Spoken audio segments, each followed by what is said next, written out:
الرحمن الرحيم والصلاة والسلام على رسول الله صلى الله عليه وآله وصحابه وأزواجه وذرياته وأهل البيت والأصحابة أجمعين.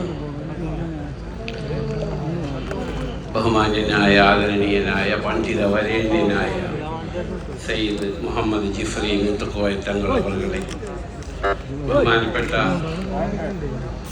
സമസ്ത കേരള ജമിയത്തുൽ ഉലമ പ്രതിനിധികളെ സയ്യിദ് സാദിഖ് അലി ശിഹാബ് തങ്ങൾ, മറ്റ് പണ്ഡിത വരേണ്യരെ, ബഹുമാന്യനായ ആദരണീയനായ കേരളത്തിൻ്റെ മുഖ്യമന്ത്രി ശ്രീ പിണറായി വിജയൻ അവർ, ബഹുമാനപ്പെട്ട എൻ്റെ സുഹൃത്ത് deputy chief minister of Karnataka DK Shivakumar,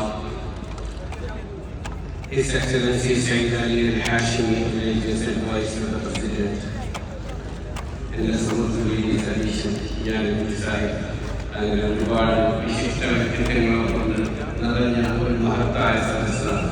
2 minute കൊണ്ട് ഞാൻ പ്രസംഗം അവസാനിപ്പിച്ച് പോകാം.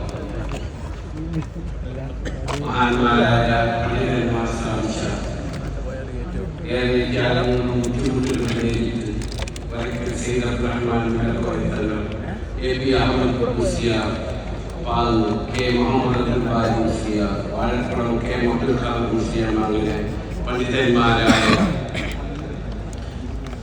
പണ്ഡിത വരേണ്യരായ പണ്ഡിതന്മാർ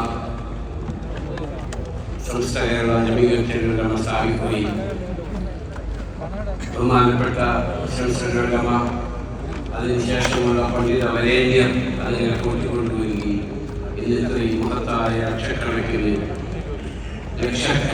ഞങ്ങൾ പങ്കെടുത്ത മഹത്തായ സംരംഭമായി വളർത്തിക്കൊണ്ടുവരികയും ചെയ്ത അന്നറിഞ്ഞു പോയ എല്ലാവർക്കും അല്ലാഹു ഖൈറും ആഖിറം വെളിച്ചമായി കൊടുക്കുകയും അവർക്ക് അല്ലാഹു പരലോകം പ്രദാനം ചെയ്യുകയും ചെയ്യട്ടെ. ആമീൻ.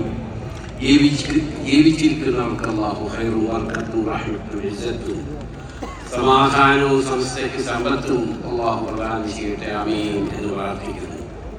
മരണപ്പെട്ടുപോയ എൻ്റെ മാതാപിതാക്കളടക്കം നമ്മളിൽ നിന്ന് മരണപ്പെട്ടുപോയ എല്ലാവരുടെയും ആഖിറം അല്ലാഹു വെളിച്ചമായി കൊടുക്കുകയും അവരുടെ ഖബറുകൾ വിശാലമാക്കി കൊടുക്കുകയും അവരുടെ ഖബറുകളെ സ്വർഗ്ഗപൂങ്കാവനമാക്കുകയും ചെയ്യട്ടെ.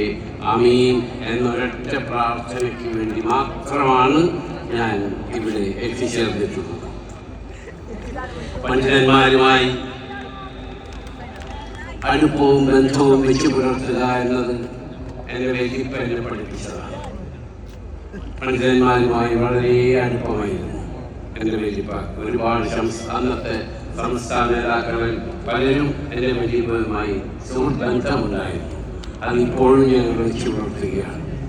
ഇക്കഴിഞ്ഞ ദിവസങ്ങൾ ബഹുമാനപ്പെട്ട ജിഫ്രി മുത്തുക്കോയ തങ്ങളും വൈസ് പ്രസിഡന്റും എൻ്റെ ഓഫീസിൽ വന്നപ്പോൾ പറഞ്ഞു, നിങ്ങൾ വിളിച്ചാൽ ഞാൻ അങ്ങോട്ട് വരേണ്ടവല്ല, നിങ്ങൾ എന്തിനും ഓഫീസിൽ വന്നു എന്ന് ഞാൻ അവിടെ വിളിച്ചു ക്ഷണിക്കാൻ വേണ്ടിയിട്ടാണ്.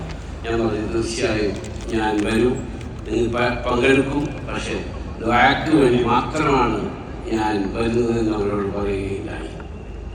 പണ്ഡിതന്മാരുമായുള്ള സംസർഗം എനിക്ക് അടുത്തിടെ ഈജിപ്തിൽ പോവുകയുണ്ടായി. അവിടെ ഒരു പണ്ഡിതനെ കണ്ടു.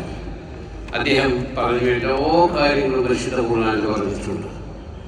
അങ്ങനെ ഒരു ബേക്കറിയിൽ അദ്ദേഹത്തെ കൊണ്ടുപോയി.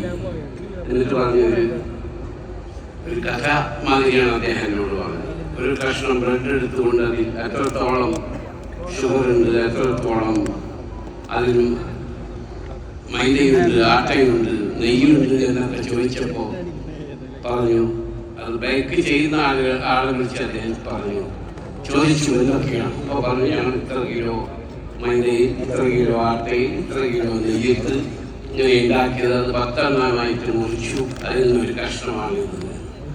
അപ്പോൾ അദ്ദേഹം പറഞ്ഞു, അറിവില്ലാത്ത കാര്യം അറിവുള്ളവരോട് ചോദിച്ചു മനസ്സിലാക്കുക. അത് പണ്ഡിതന്മാരുമായുള്ള സംസർഗത്തിലേ മനസ്സിലാവുള്ളൂ. ഞാൻ അംസക്കുട്ടി മുസ്ലിയാരാണ്.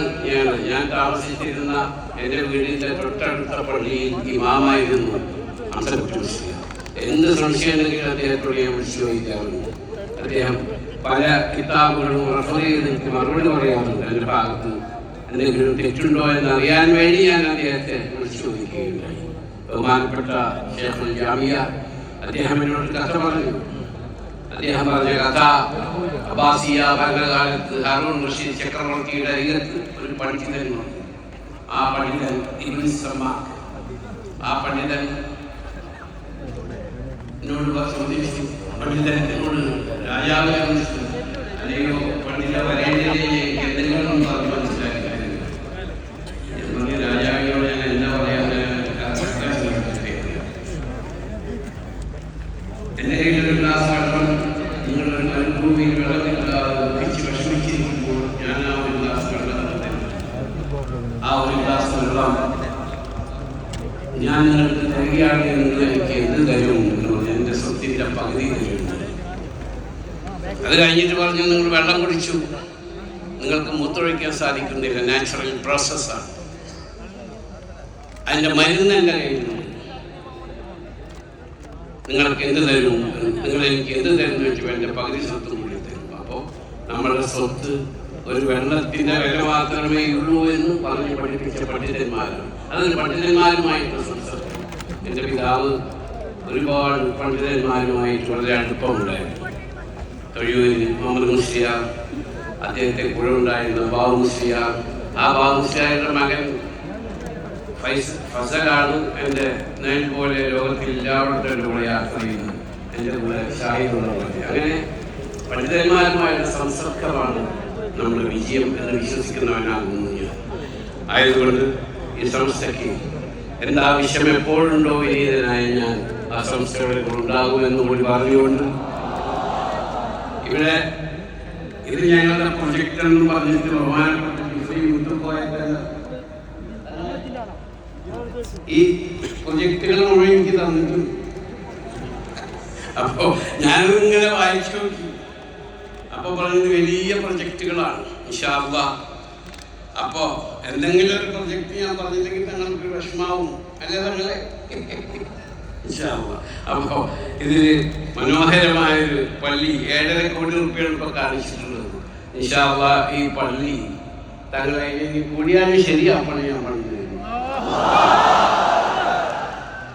അതുപോലെ തന്നെ വലിയ പ്രൊജക്ട് ഉണ്ട്. ഞാൻ അവിടുത്തെ ഗവൺമെന്റുമായി സംസാരിച്ച് അവരുടെ ഫണ്ടിൽ നിന്ന് സംസ്ഥയ്ക്ക് എന്ത് ചെയ്യാൻ സാധിക്കുമെന്ന് കൂടി ഇൻഷാ അല്ലാഹ് ഞാൻ പരിശ്രമിക്കുന്നതാണ്. മുഖ്യമന്ത്രിക്കും എൻ്റെ മറ്റെല്ലാവർക്കും വേഗം ബഹുമാനപ്പെട്ട പാലക്കാട് സയ്യിദ് സാദിഖ് അലി ശിഹാബ് തങ്ങളുടെ അദ്ദേഹം സംബന്ധിച്ചിട്ടാണ് സംഖ്യാതമാണ്. അദ്ദേഹം പറയുന്നത് ഞാൻ പോകണുള്ളൂ. അങ്ങനെ പ്രതിപക്ഷ നേതാവുണ്ട്, എൻ്റെ സുഹൃത്തുണ്ട്, കെ ശിവകുമാർ ഡെപ്യൂട്ടി ചീഫ് മിനിസ്റ്ററുണ്ട്. അവരെയൊക്കെ മറികടന്നുകൊണ്ട് എനിക്ക് പ്രസംഗിക്കാൻ അവസരം തന്ന സംസ്ഥയ്ക്ക് നന്ദി പറഞ്ഞുകൊണ്ട് ഞാൻ സംസ്ഥയുടെ എപ്പോഴും ഉണ്ടാകുമെന്ന്. കാരണം സംസ്ഥ കേരള ജമിയത്തെ ഉലമയുടെ കീഴിലുള്ള സംസ്ഥ മതവിദ്യാഭ്യാസ ബോർഡിൻ്റെ കീഴിലുള്ള എൻ്റെ മരണപ്പെട്ടു പോയ പിതാവ് പ്രസിഡന്റായ നാട്ടിക ഷൗക്കത്തുൽ ഇസ്ലാം മദ്രസയിലാണ് ഞാൻ പഠിച്ചത്. അതായത് ഈ മദ്രസ പഠിപ്പിക്കുന്നു പറയുന്നത്. അപ്പോൾ എൻ്റെ നാട്ടിൽ നിന്ന് ഒരുപാട് ആളുകൾ ഖത്തീബ് അടക്കം ഇവിടെ വന്നിട്ടുണ്ട്. ഒരു ദിവസം ഖത്തീബ് ഇബ്നു സമ്മാഖിന്റെ പേര് തെറ്റി പറഞ്ഞു. അപ്പൊ ഞാൻ പറഞ്ഞു, ഖത്തീബെ നിങ്ങൾക്കൊരു തെറ്റ് പറ്റിയിട്ടുണ്ട്, എന്താണെന്ന് ചോദിച്ചു. അപ്പൊ പറഞ്ഞത് ഇബ്നു സമ്മാഖ് എന്നാണ് ആ പണ്ഡിതന്റെ പേര്. ഹാറൂൺ റഷീദ് രാജാവിന്റെ അടുത്ത് പോയത്. അപ്പൊ അദ്ദേഹം ഞാൻ റെഫർ ചെയ്യട്ടെ. അപ്പൊ ഞാൻ പറഞ്ഞത് ആലിക്കുട്ടി മുസ്ലിയാർ പറയുന്നത് പറഞ്ഞത് നിങ്ങൾ തെറ്റുണ്ടെങ്കിൽ നിങ്ങൾ അദ്ദേഹത്തോട് ചോദിച്ചാൽ മതി. അദ്ദേഹം പിന്നീട് അത് തിരുത്തി. അപ്പൊ പണ്ഡിതന്മാരുമായുള്ള സംസർഗമാണ് മനുഷ്യന്റെ അറിവ് വർദ്ധിപ്പിക്കുക. അറിവില്ലാത്തായിരുന്നു. നിങ്ങൾ അറിവില്ലാത്ത കാര്യം അറിവുള്ളവരോട് ചോദിച്ച് മനസ്സിലാക്കുക. എനിക്ക് സെന്ററി അവാർഡ് എന്ന സംസ്ഥയ്ക്കോടുള്ള എൻ്റെ അനർഹമായ കൃതജ്ഞതയും ചാരിതാർത്ഥ്യവും രേഖപ്പെടുത്തിയിട്ട് നിങ്ങളുടെ ദുആയിൽ എന്നെയും എൻ്റെ മരണപ്പെട്ടുപോയ മാതാപിതാക്കളെയും ഉൾപ്പെടുത്തണമെന്ന് അപേക്ഷിച്ചുകൊണ്ട് ഞാൻ അവസാനിപ്പിക്കട്ടെ. അസ്സലാമു അലൈക്കും വറഹ്മത്തുള്ളാഹി വബറകാതുഹു. മാഷാ അല്ലാഹ്. ബഹുമാന്യനായ യൂസുഫ് അലി സാഹിബിന്റെ നന്മകളെ അല്ലാഹു സ്വീകരിക്കട്ടെ. ഈ പ്രവർത്തകരുടെ മനസ്സിൽ നിന്നും പ്രാർത്ഥന മനസ്സുമായി അങ്ങേക്ക് വേണ്ടി ഓർമ്മയുണ്ടാകും. സമസ്തയുടെ ഉയർന്നു പറക്കുന്ന പതാകയ്ക്ക് താഴെ ഈ ഉമ്മത്ത് ഒറ്റക്കെട്ടായി ഒരുമിക്കുന്ന മധുര മനോഹര ദൃശ്യം കാസർഗോഡ് കുനിയയിലെ ശംസുൽ ഉലമാ നഗരിയിൽ സംഘടിപ്പിക്കപ്പെട്ട ഈ മഹാസമ്മേളനത്തിന്റെ ഔപചാരികമായ ഉദ്ഘാടന കർമ്മം Al Azhar university Egypt rector professor doctor Salama Jumua Ali Dawood അവർ നിർവഹിക്കുകയാണ്. في هذه الليلة الغراء التي أنارها هذا الجمع الغفير وازدانت بوجوهكم المشرقة. يسعدنا أن نرحب بضيف عزيز حل من أرض الكنانة ومن رحاب الجامع الأزهر الشريف منبع العلم والعلماء. ضيفنا هو قامة علمية شامخة ورجل دولة وعلم جاء ليشاركنا فرحة المئوية. والآن نترككم مع كلمة الافتتاح للمهرجان الختامي، فليتفضل فضيلته مشكورا مأجورا.